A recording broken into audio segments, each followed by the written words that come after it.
Joining us now here in the Cracked Racquets booth is a man whose work you are very well familiar with, given all he has done for the charity Legends United, all he's done for the Nick Kyrgios Foundation, and we are so excited to be announcing a new project we will be working with him on for us here at Cracked Racquets. Cameron Mofid. Cameron, welcome back to our Cracked Racquets platform. It is great to meet you finally in person. Thank you guys so much for having me back, this time in Florida. So welcome to Miami. I hope you've enjoyed the day's tennis. Yeah, no, it's been outstanding. And, you know, when you come to Miami, you got to kiss the ring. So there was no way we were going to come here without saying hello to you. So appreciate you taking the time to stop by and chat with us today. Let's talk about your new project that we're going to be doing here at Cracked Racquets. Let's not beat around the bush because we are so excited to get working on that. For people who don't know a little bit about you, a little bit about this project, and we still don't have an exact title, but will you give them a synopsis of what you've been up to the past couple of years and how we're going to turn that into content that we know they'll all enjoy? Yeah, so pretty much after, and actually while I was working with the NK Foundation and Nick's Foundation, I decided to kind of travel the world before I started my studies. I go to the University of Miami now, but over the course of 2019, I was very fortunate. I went to 46 countries across, 6 continents, and was able to see so many different of the tennis federations, so many different professional tournaments. I went to Africa for the tournaments there, South America, I was in Europe, I was in Australia. So just to be involved with tennis and at the same time be able to travel has really been a dream come true for me. No, I can only imagine what that's like. And of course, for me, I pursued my passion and started doing this Cracked Racquets full time in February. And to be here in Miami, I mean, it's the gift that keeps on giving, right? And so we talk about this so frequently on our Cracked Racquets platform. Tennis is one of the few truly global sports there is. Whether you're in China, whether you're in a random country, let's say Mozambique. I'm just going off the top of my head here. You're in Sweden, you're in Brazil, Belize, the United States. Doesn't matter the country. You have a racket, you have a couple of balls, you can play tennis with anyone, anywhere. Has that been your experience? Do you find that tennis, the game, transcends language, transcends cultural, economic barriers across the globe?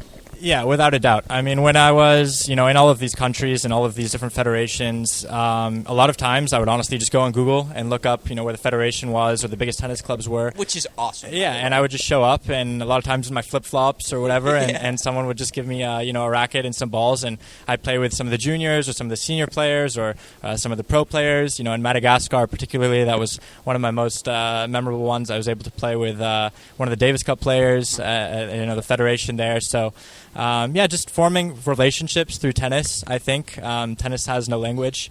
It's its own language, so to speak. It doesn't have bias towards anything. So I think just being there has been really the most rewarding of all the experiences I've had. And that's going to be the focus of your project. And again, title unknown. We're thinking about calling it the Full Five. We're thinking about there's a lot of things up there. If you have some ideas, please feel free to send them our way.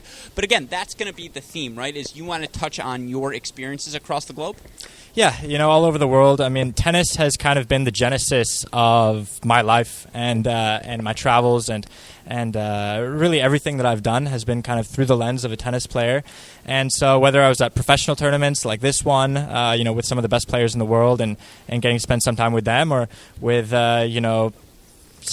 players of young kids, 5-6 years old, or 70s, 80s, at these different federations all over the world, at tennis clubs, just talking to tennis fans at bars and restaurants, and so tennis. I mean, it's not just the professional side of things that I want to show, but it's really that tennis is so global, so international, and I think that's really the most exciting part about what I'm writing about. And I'm really glad you mentioned this earlier because for us, when we do the podcast, for me in particular, since I tend to host the episodes, I don't know if that's a humble brag or not. I apologize if it sounds like one. It says the man who works, he calls Nick, not Nick Kyrgios, so I guess it's not that bad in front of you. But, I get ready to do an interview, and yes, there are still goosebumps, but I'm never nervous because you sort of touched on it. Tennis players speak their own language. We all grew up in the same ways. To be a tennis player, to take it seriously, you got to be a little bit crazy because it's just you out there. Your successes, your failures, all on how much work you are willing to put in personally.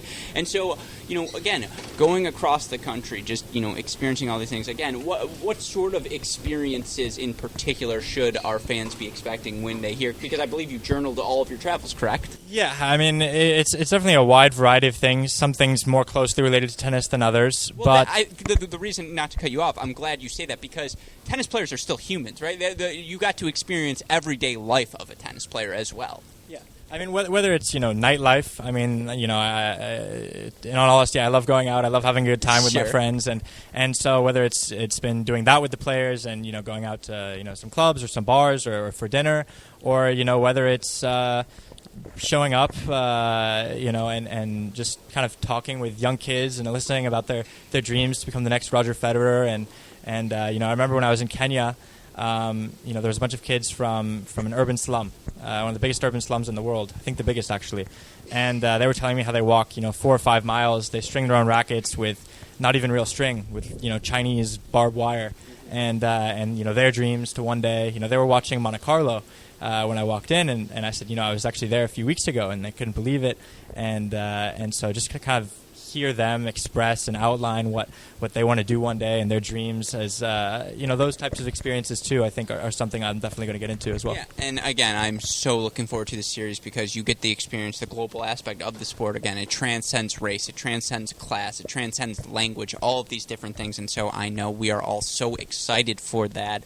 Again, just a little sneak peek for our listeners because you sort of alluded to it. I know you are, we're here in Miami. I'm rocking sunglasses, the hat. Of course, we have to thank our friends at 11 Vodka for not only helping us but hosting our event this weekend and continuing to support us. But on that theme, because when you're a tennis player, the stereotype, or at least the stereotype fans would like to have of their ideal player is, oh, he's a gym rat. He's always on the court. He's always working to improve his tennis game. He's singularly minded. I apologize for getting that word out poorly, but he's only focused on tennis.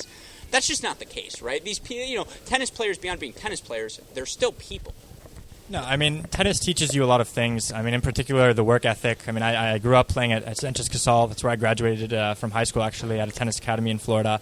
And so that mindset of kind of working hard and kind of having a schedule and doing things, well, but that kind of proliferates out to anything. I mean, it's going out and yeah. I mean, I'm not saying I work hard to go out, but I'm saying, but yeah. I mean, it's that idea. I mean, now I study finance, for example, at the University of Miami, and kind of that discipline that I have. I'm in the library all the time. I'm studying, or whether it's booking flights and hotels. I mean, all those players go through that. People don't see that. Yeah. All of the time they spend on airplanes and flights and reservations and finances and all that sort of stuff. Agents is stuff that I think behind the scenes people don't get to appreciate necessarily as much as they just see the on-court work they're playing, and so it's a lifestyle. Mm-hmm. And correct me if I'm wrong, it's about 40,000 words, that journal? Yeah, no, it's about 40 pages. Oh, 40 pages, yeah, excuse me. It's like 15,000 words. Yeah, it's 40,000 words. Yeah, no. you wrote the Bible, part 2. Yeah. No, so yeah, I mean it's definitely lengthy, but it's anecdotal. So there's a lot of different stories I like to tell, and there's a lot of threads throughout with tennis and different friendships I've met and cultivated over the last year or so. So very excited to kind of share that with the world and get my story out there. Yeah, and we are really excited again. And, we got the chance to chat, I think, about a year and a half ago. And so just to get to meet you in person, to know that we get to continue to work, that's what we're trying to do here at Cracked Racquets. Because, again, tennis community is global, and if we can start bringing the tennis community together, if we can help make it a better place where all of us tennis fans can enjoy the sport that much more, be better educated about our favorite players, then we're doing our job here at Cracked Racquets. And I know I speak for all of our fans, I'm sure, when I say you have seen it all up close, and I know our fans are going to enjoy this a lot. So Cameron, again, it's been a pleasure to get to meet you in person, and really looking forward to working together with you over the next couple months. Yeah, thank you guys so much for having me on. Looking excited to share my story, I guess, with everyone everyone that wants to listen, everyone that's interested in, and really seeing how global our sport is. It's a sport that's very close to my heart. I think very close to yours as well, and really everyone here. So, just very, very eager to work with you guys. Thanks for having me. Yeah, of course, ladies and gentlemen, Cameron Mofid.